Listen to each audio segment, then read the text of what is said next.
John Dewey was America's foremost philosopher and philosopher of education. He was born in the 19th century in 1859, the same year as Darwin's Origin of Species was published, and so he experienced the Civil War. His father was a quartermaster in the Union Army, and the family traveled there, so he saw the Civil War. He lived until 1952, so he also experienced the atom bomb and World War II and so forth. So John Dewey's life really spanned a number of changes in our country and in our world. He was not just somebody who wrote about philosophy, he lived it. He established his own school with his wife Alice at the University of Chicago, a school that's still going today called the Laboratory School. And so John Dewey enacted the kinds of things that he talked about: democratic learning, learning by doing, the importance of context in education. All of those things were done by Dewey. He also, in addition to writing many volumes of academic books and so forth, Dewey wrote for the public. He wrote newspaper articles, magazine articles, opinion pieces. He was involved in all the kinds of issues of the day.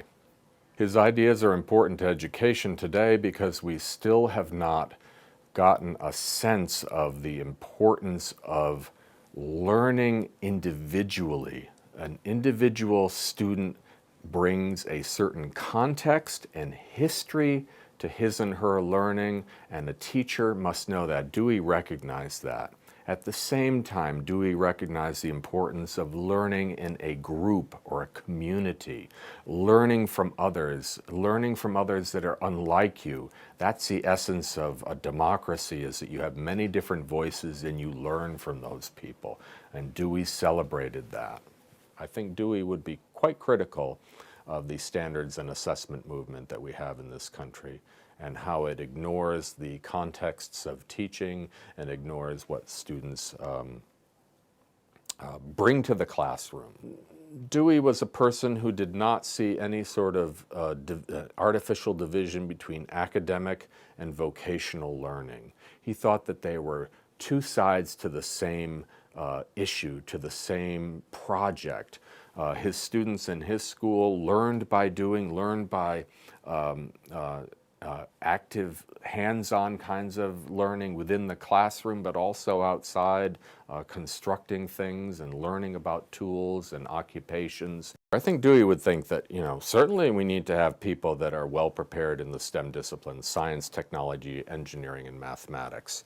We need to have people who are also prepared in the humanistic disciplines. And Dewey was somebody who, especially towards the end of his life, saw the role and importance of art.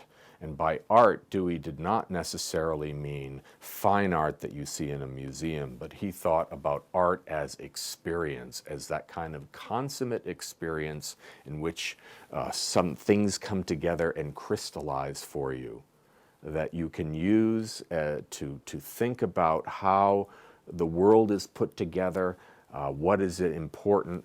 Art can teach us that.